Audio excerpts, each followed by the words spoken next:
being my first year at the Celebration of Fine Art, it's really kind of shed some light on really the area, and the collector base that comes into the area. And I think the biggest thing about it is it just opens you up to a whole nother world of collectors from around the world that are coming into one, location. And then also the camaraderie with the artists. There's some incredible artwork here, and throughout the tent, and it's just been a fantastic experience.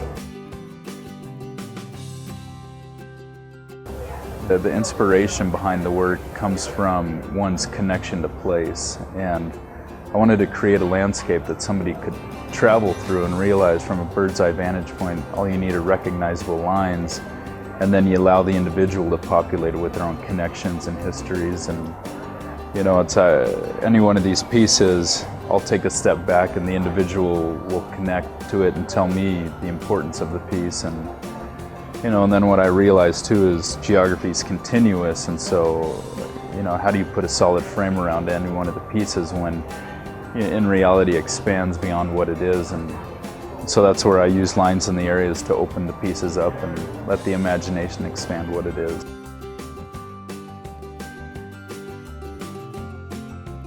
It was about actually 13 years ago where I created the first one of these pieces. And I used to create or do traditional landscapes, and one of the issues I had was I would paint over so many layers to create a perspective that I felt I was the only one that could travel through the piece because I knew it was behind all of these layers of paint.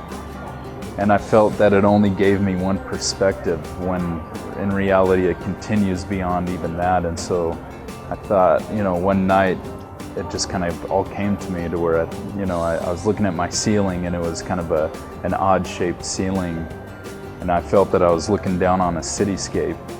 And I thought, that's it. From an aerial perspective, all you need are lines in the area, and then you let the individual populate with their own connections and history. This piece is of Manhattan, New York, and so you can, want an area that's very identifiable. And so you have the Hudson and the East River, and then Central Park here, and you get Brooklyn. It's kind of cut out of the piece, but really it's not meant to be void. It's in your mind. If you know the area, it allows you to continue this piece beyond the frame. This piece was inspired by the Grand Canyon, and really these two bends in the river are called the Royal Arches. And what I loved about it is, number one, just the bends that cut through the canyon there. And that's why I inlaid 23 karat gold into the piece to really just bring that brilliance out of the Colorado River, but then also trying to incorporate all of the colors that essentially, come into an existence throughout the canyon over a 24-hour period. And then it would be difficult to create this piece from an aerial perspective without giving depth to it. And that's where I thought bringing in some of these sculpting compounds that would really give that depth, and sense of place into the canyon.